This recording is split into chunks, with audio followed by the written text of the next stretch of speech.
दोस्तों, क्या आपको लगता है कि वो देश जो खुद टेररिज्म के आरोपों में घिरा रहता है उसे यूएन में तालिबान पर नियंत्रण की जिम्मेदारी मिल सकती है? जी हां दोस्तों, आपने सही सुना है। पाकिस्तान को 2025 में यूएन सिक्योरिटी काउंसिल की तालिबान संसदीय कमेटी की चेयरमैनशिप मिल गई है। आज हम इसका विस्तृत तरीके से विश्लेषण करेंगे और साथ में हम ये भी बात करेंगे कि भारत को जियोपॉलिटिकली क्या इससे असर पड़ेगा।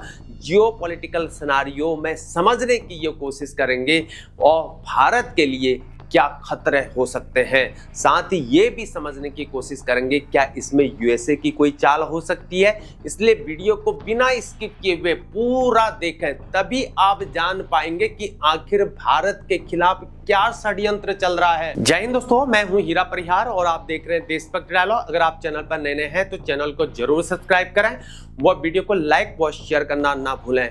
और आपके लिए यहाँ पर मेरा ये कष्ट भी है कि मैं यहाँ पर वीडियो में यहाँ पर कोई भी आपको फुटेज प्रोवाइड नहीं करा सकता, न ही कोई पिक्चर, क्योंकि यहाँ पर आजकल मैं ये सुन रहा हूँ कि यहाँ पर कॉपीराइट स्ट्राइक भी पड़ रहे हैं। इसलिए मेरे पास कोई ऐसा बजट भी नहीं है, नहीं मेरा इतना सब्सक्राइबर बेस है और न ही मैं इतना बड़ा किसी को पैसे दे सकता हूँ। इसलिए कॉपीराइट स्ट्राइक से बचने के लिए मैं आपको कोई भी फुटेज प्रोवाइड नहीं करा सकता समझाने के लिए। लेकिन हम डिफेंस एनालिसिस पूरा करेंगे और जियोपॉलिटिकल एनालिसिस से इसको सिनेरियो से समझने की पूरा कोशिश करेंगे। मैं उम्मीद करता हूं कि आपको ये वीडियो पूरा देखने के बाद आपको पूर्णतः तसल्ली होगी और हमारे भारत के खिलाफ क्या षड्यंत्र चल रहा है उसको समझना आपके लिए आसान होगा। यारों, ये सिर्फ एक अपॉइंटमेंट नहीं है, ये इंटरनेशनल पॉलिटिक्स का एक मास्टर स्ट्रोक है। यूएन सिक्योरिटी काउंसिल ने पाकिस्तान को 1988 तालिबान संसदीय कमेटी का चेयरमैन बनाया है 2025 के लिए। लेकिन रुकिए, प्लॉट यहाँ पर ट्विस्ट ये है कि ये वही कमेटी है जो तालिबान के खिलाफ एसेट्स फ्रीज करती है, ट्रैवल बैन्स लगाती है, आर्म्स एम्बार्गो करती है। यानी वो देश जो तालिबान के साथ हिस्टोरिकली जुड़ा रहा है, अब उन्हीं पर सैंक्शंस लगाने की जिम्मेदारी संभालेगा। दोस्तों, यहाँ जरा आयरनी देखिए। इंडिया लगातार ये कहता आया है कि पाकिस्तान में यूएन डेजिग्नेटेड टेररिस्ट की भरमार है। ओसामा बिन लादेन को 2011 में पाकिस्तान के एबटाबाद में ही मार गिराया था और अब वही पाकिस्तान को टेररिज्म के खिलाफ कमेटी की रिस्पॉन्सिबिलिटी मिली है। ये है यहाँ पर इंटरनेशनल डिप्लोमेसी का खेल। पाकिस्तान को सिर्फ तालिबान कमेटी नहीं मिली है, देखिए इनकी complete power list. Chairman 1988 Taliban संसदीय committee, vice chair 1373 counter terrorism committee Algeria के साथ, को चेयर डॉक्यूमेंटेशन और जनरल संसंस के वर्किंग ग्रुप्स में गुयाना और रशिया, इनके वाइस चेयर्स होंगे तालिबान कमेटी में। अब यहाँ पर एक मास्टर स्ट्रोक देखिए कि 2022 में इंडिया ने काउंटर टेररिज्म कमेटी को चेयर किया था। अपने नॉन परमानेंट मेंबरशिप के दौरान इंडिया ने हमेशा यहाँ पर पाकिस्तान को टेररिज्म का स्पॉन्सर कहा है। अब पाकिस्तान को वही जिम्मेदारी मिली है जो इंडिया को मिली थी। क्या ये रिवेंज पॉलिटिक्स है या यहाँ पर स्ट्रेटेजिक बैलेंसिंग है? करंट यूएन सिक्योरिटी काउंसिल में परमानेंट मेंबर्स यहाँ पर 5 हैं। China, France, Russia, UK, USA और नॉन परमानेंट मेंबर है 2025-26 के लिए Algeria, Denmark, Greece, Guyana, Pakistan, Panama, South Korea और सीरिया लियोने और सोमानिया। नए मेंबर्स 2026-27 के लिए है बहरीन, कॉन्गो, लिबेरिया, लैटिवा और कोलंबिया। अब बात करते हैं भारत के लिए यहाँ पर जियोपॉलिटिकली इम्प्लीकेशंस की। दोस्तों, भारत के लिए पाकिस्तान की तालिबान संसदीय कमेटी चेयरमैनशिप के जियोपॉलिटिकल इम्प्लीकेशंस बेहद कॉम्प्लेक्स और चैलेंजिंग हो सकते हैं। खासकर रिसेंट मई 2025 कॉन्फ्लिक्ट के बाद तत्काल राजनीतिक प्रभाव दिखते हैं यहाँ पर, जिसमें नंबर 1 डिप्लोमेटिक आइसोलेशन की चुनौती है। इसमें पाकिस्तान को यूनाइटेड नेशन में ये स्ट्रेटेजिक पोजीशन मिलना यहाँ पर भारत के डिप्लोमेटिक एफर्ट्स के लिए एक सेटबैक है। जहां भारत और पाकिस्तान के बीच मई 2025 में मिलिट्री कॉन्फ्लिक्ट हुआ था, जिससे टेंशन्स यहाँ पर बढ़े हैं और इंडिया की Pakistan equal to terrorism sponsor की नैरेटिव को यहाँ पर इंटरनेशनल लेजिटिमेसी नहीं मिली है। पर्दे के पीछे कुछ और ही चल रहा है यहाँ पर। Number 2 economic and strategic, Afghanistan trade route का यहाँ पर ब्लॉकेट। मैं बात कर रहा हूं अफगानिस्तान पॉलिसी में यहां पर परेशानी की। अगर ऐसा हुआ तो इंडिया की 3 बिलियन इन्वेस्टमेंट अफगानिस्तान में रिस्क में हो सकता है। चाबहार पोर्ट की कनेक्टिविटी की बात कर रहा हूं मैं, पाकिस्तान डेलिबरेटली ब्लॉक इसे कर सकता है। वैसे ऐसा होना इम्पॉसिबल है, बट ये एड़ापन पाकिस्तान तो दिखा गई है अपना पक्का। जहां तालिबान ने जनवरी 2025 में इंडिया को यहां पर significant regional and economic power कहा था। अब पाकिस्तान तालिबान संगठन का यहाँ पर चेयरमैन है, तो इंडिया और तालिबान डायरेक्ट यहाँ पर इंगेजमेंट में यहाँ पर इंटरफेरेंस हो सकता है। ये भी यहाँ पर हो सकता है कि आप अफगानिस्तान में इंडिया के रिकंस्ट्रक्शन प्रोजेक्ट्स को ट्रेड रूट्स पर पाकिस्तान का इनडायरेक्ट कंट्रोल, यहाँ कुछ भी हो सकता है। अब यहाँ पर हम बात करते हैं स्ट्रैटेजिक सिक्योरिटी कंसर्न की, जिसमें number 1 counter terrorism credibility crisis. इसमें दिसंबर 2024 में यूएस ने पाकिस्तान के मिसाइल्स प्रोग्राम पर सैंक्शंस लगाए थे, जबकि इंडिया यूनाइटेड नेशन में लगातार ये कहता रहा है कि पाकिस्तान जो है डेजिग्नेट टेररिस्ट के बारे में भारत बताते रहता है। अब वही देश टेररिज्म के खिलाफ एक्शन लीड करेगा। ये इंडिया की सिक्योरिटी इस्टेब्लिशमेंट के लिए एक मेजर कंसर्न है। और अब बात करते हैं नंबर 3 की।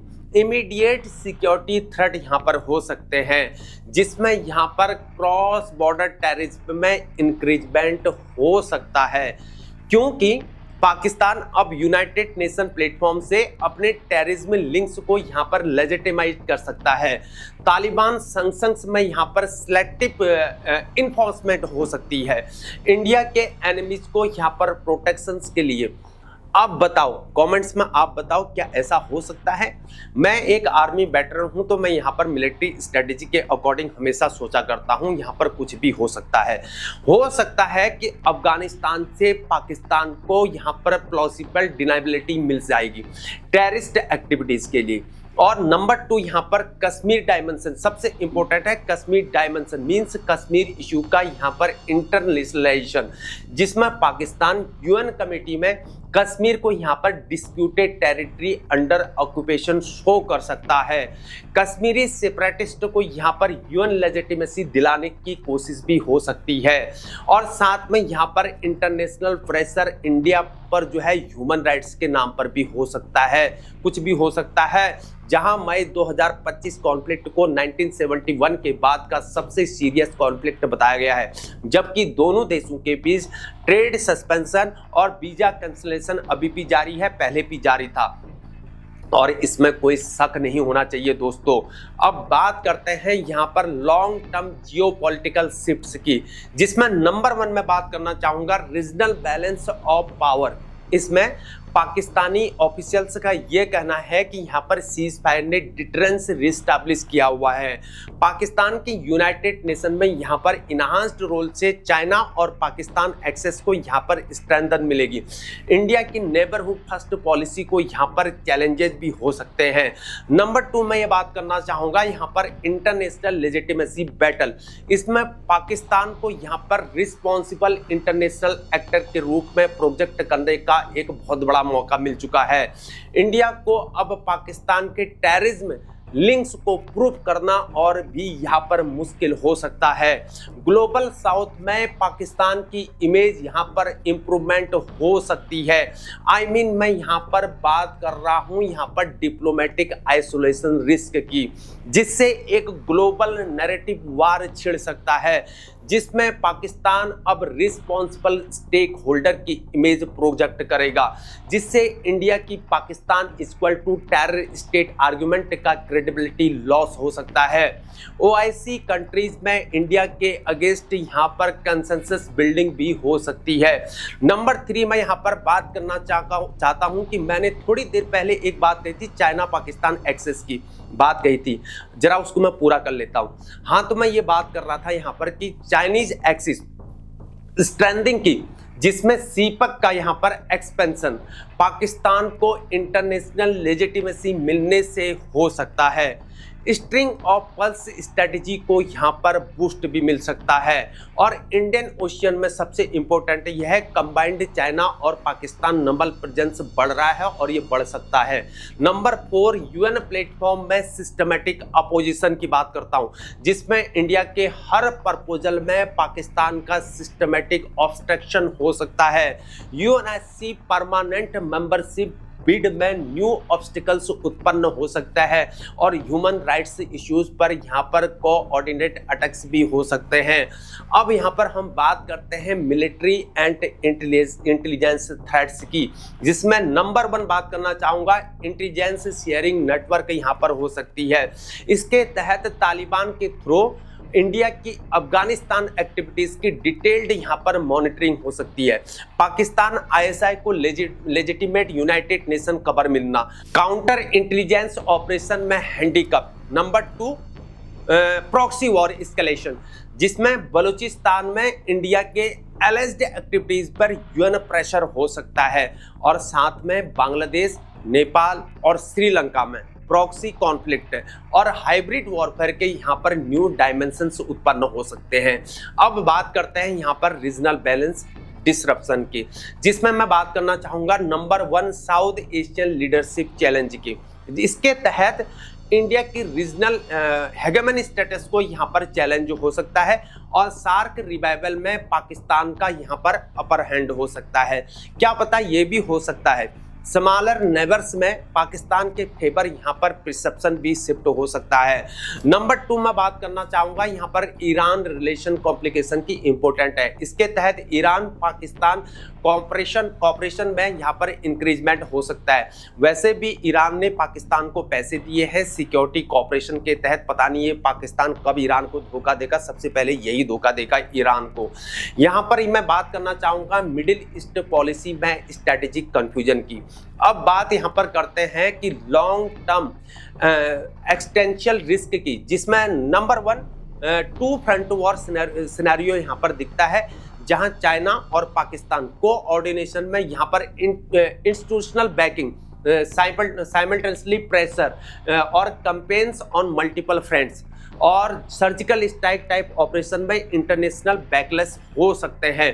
और नंबर 2 यहाँ पर डेमोक्रेटिक वैल्यूज अंडर अटैक, जहां पाकिस्तान इंटरनेशनल प्लेटफॉर्म्स पर इंडिया को यहाँ पर इम्पोर्टेंट है हिंदू नेशनलिस्टिक स्टेट यहाँ पर प्रोटेक्ट कर सकता है और माइनॉरिटी राइट्स इश्यूज को यहाँ पर ये वेपनाइज कर सकता है। वेपनाइज इंपॉर्टेंट है, इंटरनेट सोशल फैब्रिक पर एक्सटर्नल प्रेशर डाल सकता है।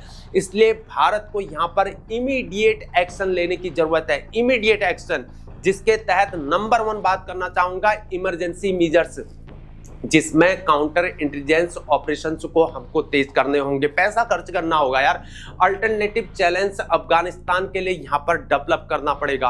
क्वाड और एयू के यूएस पार्टनरशिप को यहाँ पर डीपन करना होगा। ट्रैक 2 डिप्लोमेसी एग्रेसिव हमको करनी पड़ेगी। और नंबर 2 यहाँ पर स्ट्रेटेजिक यहाँ पर रिकैलिब्रेशन, जिसके तहत यहाँ पर इकोनॉमिक स्टेट क्राफ्ट को यहाँ पर प्राइमरी टूल बनाना पड़ सकता है और टेक्नोलॉजी पार्टनरशिप से यहाँ पर लिवरेज बिल्डिंग और यहाँ पर कल्चरल सॉफ्ट पावर को यहाँ पर वेपनाइज करना, मैरीटाइम सिक्योरिटी में यहाँ पर लीडरशिप लेना और यूनाइटेड नेशन में काउंटर नैरेटिव के तहत इंडिया को अब यूनाइटेड नेशन में ज़्यादा प्रोएक्टिव इंगेजमेंट करनी होगी। डायरेक्ट तालिबान इंगेजमेंट के तहत यहाँ पर अफगानिस्तान यानी कि तालिबान जो अब है उसमें इंडिया को पाकिस्तान को बाईपास करके डायरेक्ट चैनल्स बनाने होंगे जैसे पहले चल रहा था।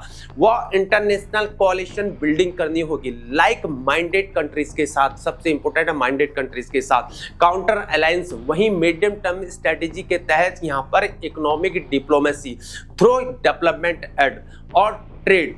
अब बात करते हैं ट्रैक टू डिप्लोमेसी जिसमें सिविल सोसाइटी के थ्रू। अब बात ये भी करते हैं कि यूएसए के पॉसिबल स्ट्रेटेजिक कैलकुलेशन की, जिसमें number 1 better the devil you know approach. इसके तहत रिसेंट 2019 और 2025 के क्राइसिस में इंडिया ने यूएस को पहले से इन्फॉर्म किया था। पाकिस्तान ने बाद में इंटरनेशनल स्टेक होल्डर्स को एंगेज कर दिया। यूएस को पता है पाकिस्तान तालिबान के साथ डायरेक्ट चैनल्स रखा करता है। कमेटी चेयर बनाकर यहाँ पर पाकिस्तान को यहाँ पर अकाउंटेबल और यहाँ पर कंट्रोलेबल पोजीशन में रखना चाहता है यूएसए। नंबर 2 चाइना, यहाँ पर कंटेनमेंट स्ट्रेटजी जहाँ चाइना और पाकिस्तान मिलिट्री टाइज और डीपनिंग वेस्टर्न कंट्रीज के लिए यहाँ पर वरीसम है। और यूएस और चाइना के रिवाइवली के बावजूद पाकिस्तान को दोनों यहाँ पर सुपर पावर्स के साथ यहाँ पर म्यूचुअली बेनिफिशियल रिलेशनशिप मेंटेन करना सबसे इम्पोर्टेंट है। यूएन में पाकिस्तान को यहाँ पर रिस्पॉन्सिबिलिटी देकर उसे चाइना से थोड़ा सा डिस्टेंस रखना। नंबर 3 अफगानिस्तान में इनडायरेक्ट कंट्रोल, जहां यूएसए अफगानिस्तान से निकलने के बाद यहां पर इनडायरेक्ट इन्फ्लुएंस चाहता है। और यूएस विड्रॉल के बाद चाइना को ये लगा कि यूएस प्रेजेंस चाइना के फेवर में थी क्योंकि चाइना फ्री राइड यहां पर कर सकता था वेस्टर्न स्टेबलाइजेशन एफर्ट्स पर। पाकिस्तान को प्रॉक्सी के रूप में यहाँ पर यूज करके अफगानिस्तान में अमेरिकन इंटरेस्ट को प्रोजेक्ट करना। अब दोस्तों बात करते हैं यूएसए के स्ट्रेटेजिक बेनिफिट्स की, जिसमें यहाँ पर इमीडिएट गेन्स की बात हम करेंगे। तो तालिबान यहाँ पर लिवरेज यहाँ पर दिखता है तालिबान का, जहाँ पाकिस्तान के थ्रू तालिबान को प्रेशर डालना और यहाँ पर इंडिया और पाकिस्तान बैलेंस के तहत दोनों कंट्रीज को चेक एंड बैलेंस में रखना यूएसए की चाल है। और रीजनल स्टेबिलिटी के तहत चाइना और पाकिस्तान और यहाँ पर ये अफगानिस्तान तालिबान जो है कोऑर्डिनेट करके रीजनल स्टेबिलिटी बढ़ाने की कोशिश कर रहा है। अब हम बात करते हैं लॉन्ग टर्म कैलकुलेशन की, जिसमें नंबर 1 प्रॉक्सी मैनेजमेंट। इसमें पाकिस्तान को यूनाइटेड नेशन फ्रेमवर्क में यहाँ पर बाइंड करके उसके इंडिपेंडेंट एक्शंस को लिमिट करना। नंबर 2 इंटेलिजेंस शेयरिंग, इसमें कमेटी के थ्रू तालिबान एक्टिविटीज की बेटर यहाँ पर मॉनिटरिंग की बात कर रहा हूं मैं। नंबर 3 डिप्लोमेटिक कवर, इसमें यूएसए को यहाँ पर डायरेक्ट तालिबान इंगेजमेंट की जरूरत नहीं। अब बात यहाँ पर करते हैं क्या कोई काउंटर एविडेंस भी है इसके। बात करते हैं अगेंस्ट यूएसए इन्वॉल्वमेंट की, जहां यूएसए ने पाकिस्तान पर 1965 से वेरियस ओकेजन्स पर सैंक्शंस लगाए हैं अपने स्ट्रेटेजिक इंटरेस्ट के लिए। यूएसए ने ऐसा किया है। दिसंबर 2024 में यूएसए ने पाकिस्तान के मिसाइल्स प्रोग्राम पर सैंक्शन लगाए थे, मैं ऑलरेडी बता चुका हूं। पाकिस्तान चाइना अलायंस यूएसए के लिए मेजर कंसर्न है एक। अब हम ये जानते हैं कि आखिर रियल गेम प्लान क्या हो सकता है, इसको हम अलग अलग सिनेरियो से समझने की कोशिश करते हैं। सिनेरियो नंबर 1, अब जरा बात कर लेते हैं अपनी यानी कि हमारे देश की, भारत की, इंडिया के लिए एनालिसिस। अगर ये यूएसए की चाल है तो पॉजिटिव व्यू देखते हैं। यूएसए अभी भी साउथ एशिया में बैलेंस मेंटेन करना चाहता है। और अब देखते हैं नेगेटिव व्यू क्या हो सकता है। इंडिया की Pakistan equal to terrorism narrative को यूएसए ने रिजेक्ट किया है, यहाँ पर ऐसा लगता है पर्दे के पीछे। अब जरा जियोपॉलिटिकल रियलिटी की देख लेते हैं, जहां पाकिस्तान का अफगानिस्तान के साथ 2400 किलोमीटर का बॉर्डर है। तालिबान गवर्नमेंट को ऑफिशियली यहाँ पर रिकॉग्नाइज नहीं किया है, लेकिन प्रैक्टिकल इंगेजमेंट यहाँ पर जारी है। इकोनॉमिक और सिक्योरिटी इंटरेस्ट डीपली कनेक्टेड है।